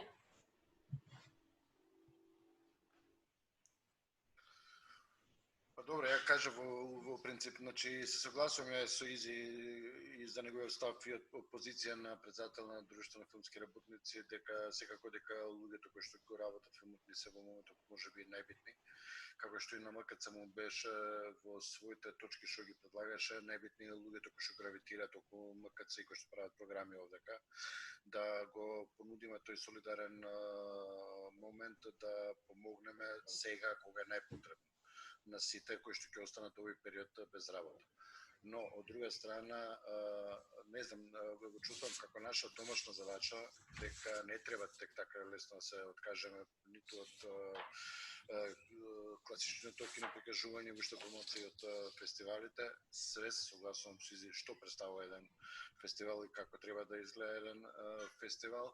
За жал, може би цело време тука ќе го носиме оној момент дека и го разбирам на сите тој страв што значи ако една година не го држи својот фестивал, колку брзо кај нас се менуваат секојдневно тие политики и колку брзо може да веќе го нема. И да неколку години работи, труд и во нашите случаи превише ентузијазам вложени да отидат во неповрат. Но и се согласувам со моментот дека во овој случај Анита тоа што го збореше од позиција на некој кој што е, да кажеме, главен финансиер на сите тие програми, дека треба да се постави некаков си ред во однос на што кога се случува и дека подеднакво страшно однемање продукција е моментот на хиперпродукција кој се случуваат културни настани во ист момент. Токму тој аспект беше и моето зборење преска во однос на нашиот обид за брза реакција, токму од тој страв. Што ќе се случи кога сите ќе сакаат во септември? Да почнат и да ги префалат сите тој гап од 3-4 месеци кога не се случуваат програми, кога сите најашки ќе сакаат да ги префалат од септември. Еве ние во МКЦ многу сакаме да работиме. И ќе работиме секој ден до 31 декември, без проблем. И ќе се обидеме да излеземе на секого во пресред. Но едноставно и да се случи тоа, а не може да се случи физички. Тоа се бројот на деновите, тоа е салата, тоа е капацитетот, тоа е персоналот. Ке дојдеме до презаситеност од страна на една гужва од културна програма, да онда ќе станеме одбивни према публиката, пак ќе бараат некои други своји начини на, ајде кажам, културно задоволување, не знам, или на забава. Така да око мора стратешки да се решаваат овие работи. Мене искрено, јас стварно мислам дека многу поагилно некако ќе се однесуваме сите во овие теми, во градење на некакви си заеднички стратегии. Како даѓе после целото ова, значи се тоа пак ќе кажам во ред и со онлайн фестивали или не знам онлайн проекции. Искрено пак ќе кажам, сега ми праќаат за драйв-ин концерт. Мислам, дечки, ни било не ќе биде тоа. Значи, концерт у кола гледање не е концерт у кола гледање. Мислам, не е тоа концерт. За друг медиум правиме муаве. За нешто друго правиме муаве. Така да, и понатака остануваме ние на тоа дека ќе се обидуваме да што е можно повеќе, даваме формати во оваа преодна фаза. Се надам не покасно од крај на август. Веќе кажуваат, имаме и најави од дистрибутери дека голем дел од веќе нели Кино Милениум беа голем дел на премиери откажани. Сега веќе најавуваат за после 15 јули враќаја некои од тие премиери, така да мораме да бидеме и да работиме да бидеме подготвени да брзо реагираме и ја примеме таа публика и дека треба да дадеме шанса и на публиката, но и на сите оние организации, бидејќи пак ќе кажам колку сме 3-4 сали сме кино во Скопје. Игор, само пред да заминете, ако може да ве прашам едно последно прашање. Овие денови доста се зборува доста го слушаме оној термин новата нормала. Пред некој време во Le Monde во Франција излезе нели оној заеднички текст на голем број на имиња од филмскиот свет како Бинош, Бланшет, Ињариту, Феникс, Кварон беа подпишани, кои што го рекоа следново, цитирам: од овие причини со растечките социјални нееднаквости ние веруваме дека е незамисливо враќањето во нормала. Радикалната трансформација која ни е потребна на сите нивоа бара смелост и храброст. Таа нема да се случи без масивна и решителна одлука. Мора да делуваме сега, ставно збор за прашање на опстанок, но и за прашање на достоинство и кохерентност. Дали за вас новата нормала е нешто позитивно или негативно, дали воопшто треба да се вратиме во нормала?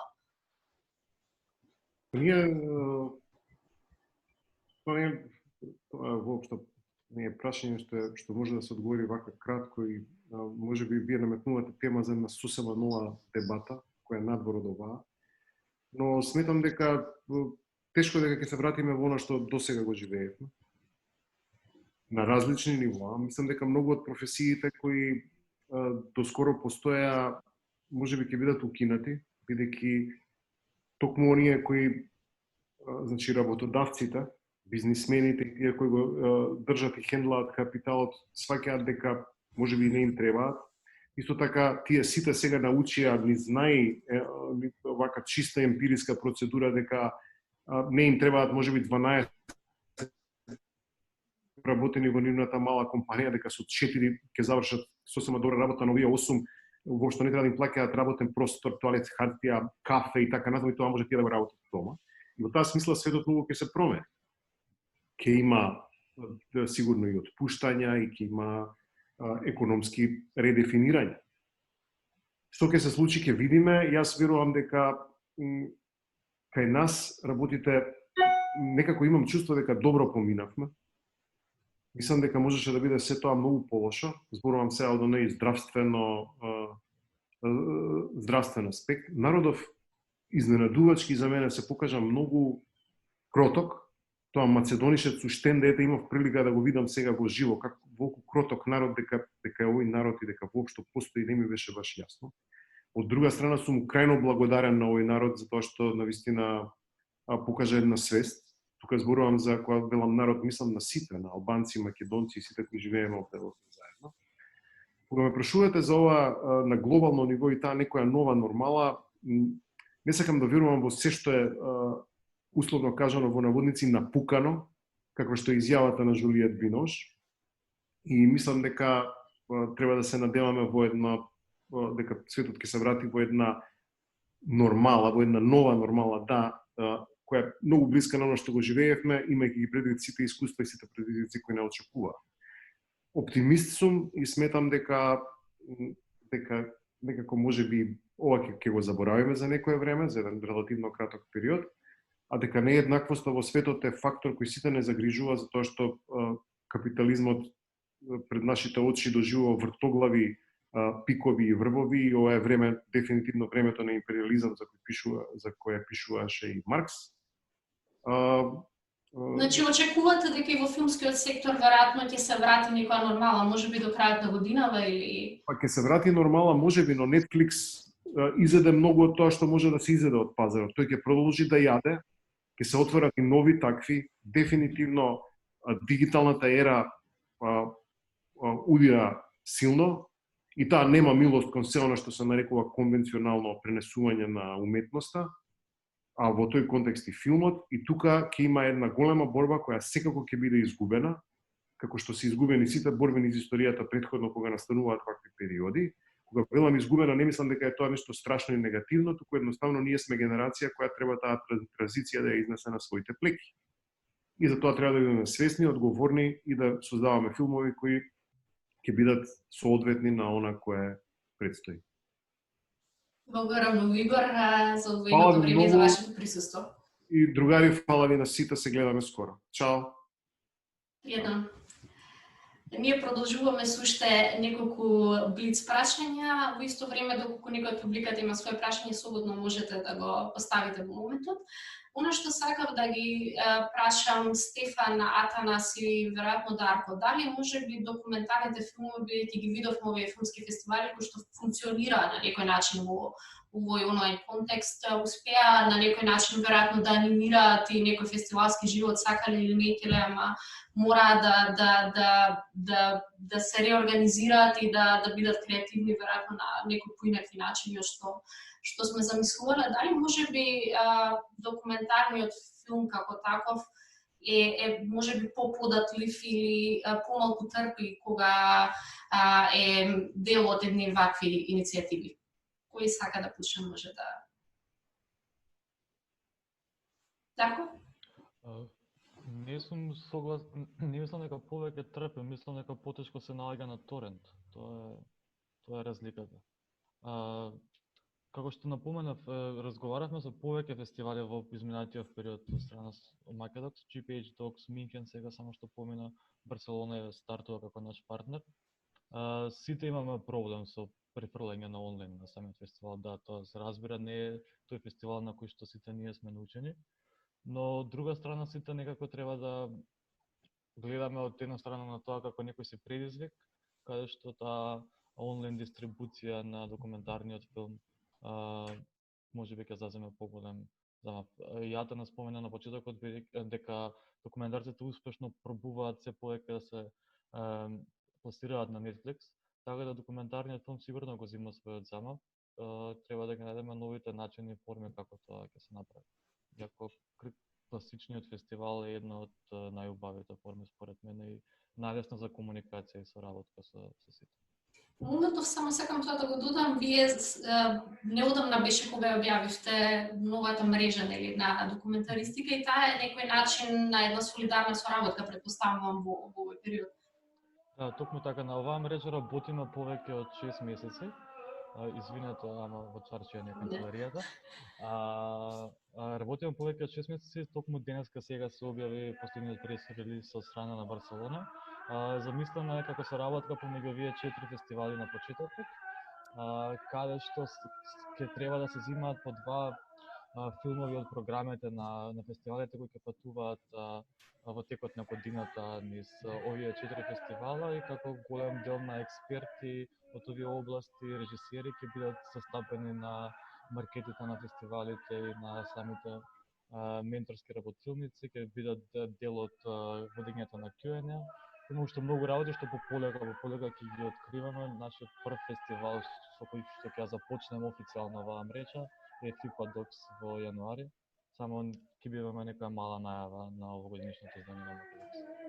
Благодарам, Дарко. Стефан или Атанас, дали сакате можеби да се вклучите и од аспект на како, можеби Атанас, можеш да ни кажеш како ќе изгледат филмските продукции во наредниот период? Се очекува, тоа го спомена и Анита, дека ќе се донесат веројатно директиви и препораки за она, или како ќе можат филмските сетови да функционираат. Дали ќе може да се продолжи или колку во нормални услови ќе може да се продолжи снимањето во текот на оваа година? Мислам дека ќе биде катастрофа, мислам да не се повторувам. Не знам како ќе функционираат екипи според некои си правилници, тие два функционираат без правилник, не па со некој нешто да им каже како функционира. Да не се повторувам, документаристиката не припаѓа на ниедна од тие институции и ќе си најде пат свој. Тоа е таа шанса, нели? Предпоставувам дека ако нели кризата си земе замав, ние ќе видиме последните кои што некој нас ќе ни се обрати за некаква си помош или за воопшто некако да успееме да помогнеме во таа криза. Документаристите пак ќе имаат повеќе шанс. А тие што можеби тоа Изи го спомна, филмаџиите кои ги компарираше со балет и театарски представи, токму тие ќе имаат најголем проблем. Тие сега за сега можеби преживуваат со плати, ама без изведби. Мислам, тоа останува еден голем прашалник што после. А филмаџиите претпоставувам дека ќе си најдат некој начин да, кога веќе има платформи за понуда за содржина. За жал во Европа филмовите што ги правиме тука, поготово од регионот, единствената публика ја добиваме по фестивали. Ја значи тоа и ако тоа не постои или ако постојат онлайн фестивали, кого го интересира тоа? Мислам, гледачот сака да види прво, нели, да прочита некаква си рецензија и препорака за да го гледа тој филм на фестивал онлайн, тешко дека ќе ја добиеме таа публика што некогаш постоела како сепак фестивалите беа едно социјално дружење. Така да тоа ако не постои, не гледам некоја си светла иднина во скорешно време. А што ако тоа не постои можеби оваа година, но работите се вратат во нормала следната? Пак ќе преживеат само тие што стварно, нели, што имаат капацитет и волја и сила. Значи веќе не се работи за тоа дали некој нас ќе не поддржи финансиски, претпоставувам дека ќе се појави еден друг порив за сето тоа. Се слагам дека се намножија фестивали како Печурки и можеби и тоа малце придонесува за да немаме шанса да се покажеме еден куп добри филмови сум видел кои што не успеале да стигнат до поголема публика само поради некаква си политика на фестивалите. Така да ја мислам дека во овој свет кај што секој ги има своите славни 5 минути, време е малце да се редуцираат работите и нели нешто што е квалитет само да излегува, мислам сведоци сме дека гледаме еден куп будалаштини последно време. Така да не знам, се мислам дека е право време. Се ова што се случува. Владо, сакав да те вклучам тука и можеби исто Саша. Оваа соработка што имавте со Синесквер и ова, да речеме, втора виртуелна киносала која што беше некој, не може да биде замена секако на кинотечната сала и сите со нетрпение очекуваме да се вратиме кога ќе се отворат киносалите. Дали ваквиот тип на соработки и од едната и од другата страна, и Саша и Владо ги прашувам, мислите дека можеби ќе бидат некоја иднина, не знам, во овој сектор или едно надополнување, она што го нарече Саша, или во моментот кога ќе се отвора повторно киносалите, се враќаме во на нормална и во физичките простори? 1950 година започнува експанзијата на телевизијата. А со тоа и предвидувањата дека киносалите ќе згаснат. Секако, телевизијата влијае на посетеноста на киносалите и дел од нив згаснуваат. Тоа можеме да го видиме и во филмот на Питер Богдановиќ, во последната кинопредстава во некој таму Селендра американска, каде што умира и последното кино, како реакција на овие, како се викаат, згаснувањето на киносалите поради импактот на телевизијата. Не се, киносалите ја преживеа телевизијата, тоа сите го знаеме. Меѓутоа, после тоа доаѓаат VHS, VHS рекордерите. Видеотеки, не знам што, ќе умрат киносалите. Ќе згаснат, ќе. Не. Си функционираат, си коегзистираат. Дојдоа DVD-ата, дојдоа, не знам, интернетот, дојде YouTube, дојде, сега и овие VOD, Video on Demand платформи и такви работи. Не. Сето тоа ќе си коегзистира. Исто како што и 35 милиметарската филмска лента коегзистира заедно со дигиталното снимање генерално. Ајде, тука и не мора да се прави некоја споредба. Киноприкажувачите немаат шанси со глобалното распространување на филмскиот производ. Значи, ние не можеме да допреме до публиката како што може да допре една телевизија, интернет платформа, YouTube или нешто слично. Меѓутоа,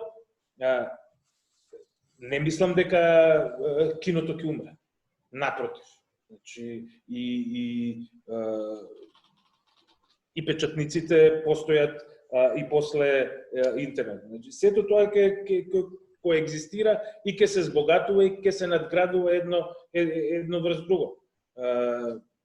Така да, и нашата идеја и за објавувањето на овие дигиталниве изданија на вебсајтот на кинотеката и ова онлайн собава што ја направивме со Cinesphere во насока на збогатување на нашата програма. Во никој случај не ни помислувам да се прекине на оваа, како се викаше, киноприкажувачката. Како што реков, ја уште сега, а и Русе исто потврди дека и нивната насока и нивното размислување дидат на проекции на отворено. Исто и ние ќе почнеме со проекции на отворено, колку да дадеме еден мотив, стимул на луѓето да се вратат. Пред некое време имав некоја изјава за Мија или нешто слично, па ја пренесува порталите во смисла дека ќе биде тешко да се врати публиката. Нормално ние ја преобјавивме таа изјава на Facebook, каде што можевме директно да видиме како влијание ќе има таа изјава на публиката. Имаше сигурно 10-15 коментари каде што нашата публика, луѓето кои што доаѓаат у кинотека, не мотивираат, не стимулираат, не брзаат. Ајде, почнете веќе. Ако вие ќе почнете, веднаш доаѓаме. Значи, ни фали киното, ни фали киното е социјална активност.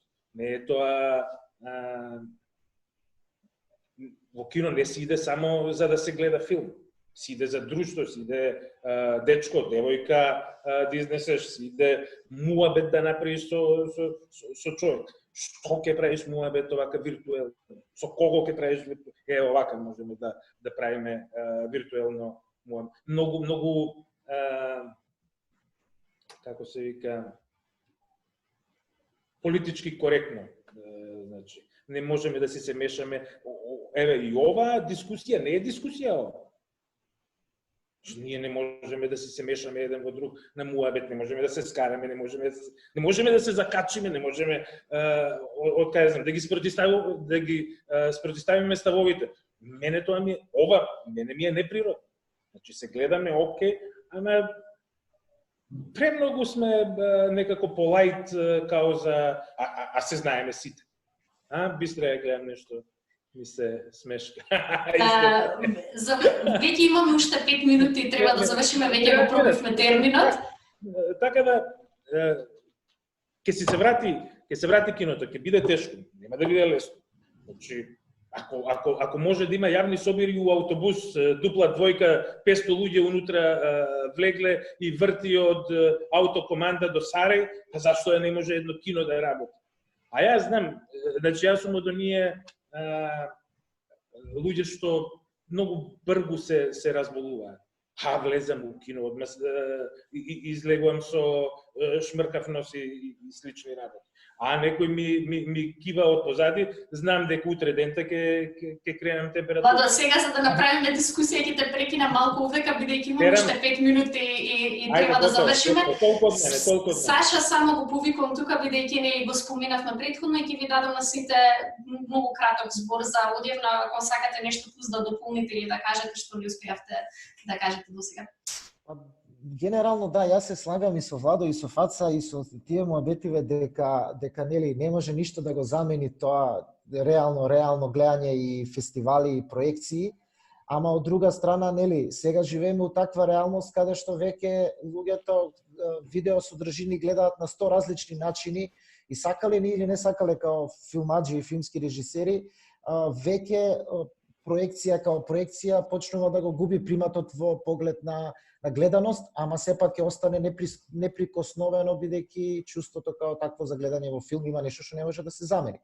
Иначе нашиот генерално принцип и на соработка и стратегија сметаме дека знаете, посебно на овој балкански регион, бидејќи нели сите заклучивме дека 8 филмски фестивали нема на кој друг начин да гледаш некои содржини, посебно еве и документарни и некои по-арт, и дека ваков тип на VOD платформи или начин на дистрибуција може само да се надополни без да се изгуби она физичкото. И такво надополнување е многу успешно, пак ќе кажам, го прави Ротердам, најголемиот тој фестивал кој што е баш за таков независни и први филмови. И кај нивната платформа функционира успешно без да изгубиш мек од она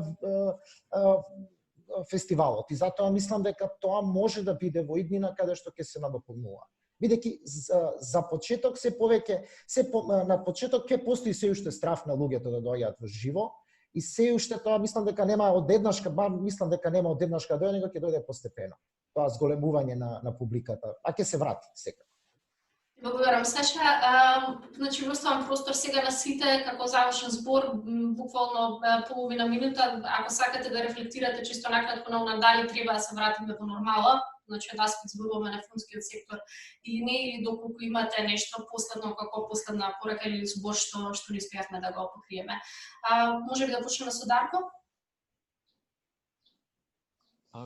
Како што рекла, ќе биде тешко луѓе дека се плачат за да дојдат во некоја си стара нормала повторно, да дојдат во кино. Секако треба да се прилагодиме и ново, но не смееме да го заборавиме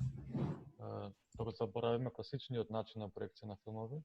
И може би е нова шанса да ја подобриме претходната нормала, што беше малце ненормално. Благодарам, Дарко. Тања? Немам нешто многу што да додадам, освен тоа што сите више го кажа, нели, дека ќе мора да се навикнуваме. Со тек на време се вратиме нормално. Бидејќи друга солуција за филмските фестивали нема. Благодарам, Тања. Анита? Не те слушаме. Исто и јас, значи ќе трае веројатно подолго целиот процес, нема да биде преку ноќ, но еве малку по малку се надевам дека ќе се вратиме, ќе соработуваме повторно и мислам ние секако си соработуваме и без тоа, но пак баш онака како што беше во нормални услови. Така да тоа е од Благодарам, Анита. Бистра, дали овој тип на програми како Cinema as Innovation Hubs или типот на соработки меѓу филмски фестивали, мислиш дека ќе бидат токму нешто интересно за голем број од овие сегменти на филмскиот сектор денес?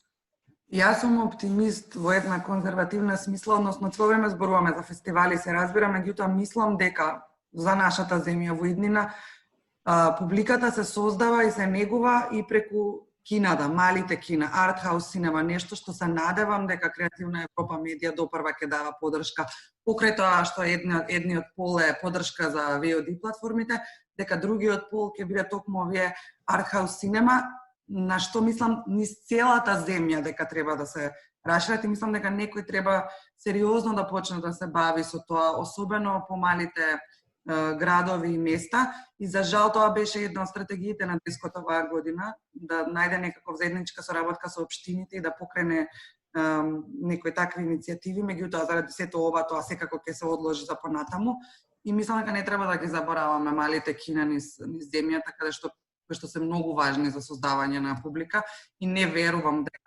дека особено не во нашата земја, ми е страв да размислувам за светот, дека во нашата земја дека секогаш ќе постои публика во физичка смисла и во киносалите, на отворено, затворено не е важно. Благодарам, Бистра. Атанас, не знам дали е се уште тука, ако е тука може би го повикала пред само да замине, ако сака да каже последен збор. Атанас? Не се откажувајте, ни еден од вас овде. И нека ве мотивира нова ситуација на некој начин. И најдете начин како да успеете во она што го правите. Ти благодарам, Атанас, и ние ти посакуваме се најдобро со проектите на кои што работиш во моментов. Благодарам, имајте убав ден. Фала. Стефан, како ти би го заокружил ова или што нешто што ти чувствуваш дека треба да се додаде, што можеби не го продискутиравме, барем накратко? Мислам дека главните теми сите ги спомна на еден или друг начин. Филмот пред се, барем за мене, мислам дека сите што ги интересира е социјална уметност. Од неговото правење до неговата дистрибуција, барем што се однесува до киносали и пред се фестивали. Да, гледање филм дома е убава работа, посебно имање пристап до филмови што не може така да се најдат. Меѓутоа фестивали служат како простор прво за курирање на филмска програма, меѓутоа и како место каде што се случуваат многу повеќе работи од гледање на филм, бидејќи на крајот од денот кога човек создава филм, создава за да отвори одредена дискусија, за да разговара со луѓето на лице место, после проекциите. Фестивалот се случува надвор од киносалите во голема мера, тоа никако не сме да се заборави. Така што нема замена за тоа, иако нели недополнување со VOD платформи, со сите други опции, да, стои. А самата филмска уметност и форма ќе си го најде патот. Мислам, нема тука, посебно документаристика, мислам дека нема се потресе нешто нарочито, ќе го преживееме овој бран на екзистенцијални кратки документарци, експериментални снимани по дома на кауч, што претпоставам дека ќе дојде сега како бран следен. И ништо, ќе си продолжиме понатаму. Значи, приказните што сакаме да ги раскажуваме, ќе ги раскажуваме како што ќе можеме, зависно од околностите. И тоа, како што кажува Атанас, нема откажување. Благодарам, Стефан. Русе, еве да завршиме со тебе. Ако имаш нешто да додадеш на крајот или дали како МКЦ треба да се врати во нормала и она функционирање пред кризата. Сега што е таа нормала, ние сакаме да сме оптимисти и се понашаме како дека секој биде многу брзо како што треба. Искрено сите го кажа, али единственото кое што нас не плаши е токму тој страв што постои луѓето и колку ние можеби да бидеме спремни да понудиме како целото тоа да функционира, но стравот си е страв. Баш имаше некоја анализа сега пред некое време дека во Хрватска ги отвориле градинките и им се вратиле само 2% од децата. Значи, тоа е пострашниот момент, дека и овој процес на трансформација до нормалната ќе потрае и се надевам само дека ќе останеме сите свесни за целото ова и дека многу брзо и тоа ќе помине. Ти благодарам, Бруси, и ви благодарам на сите.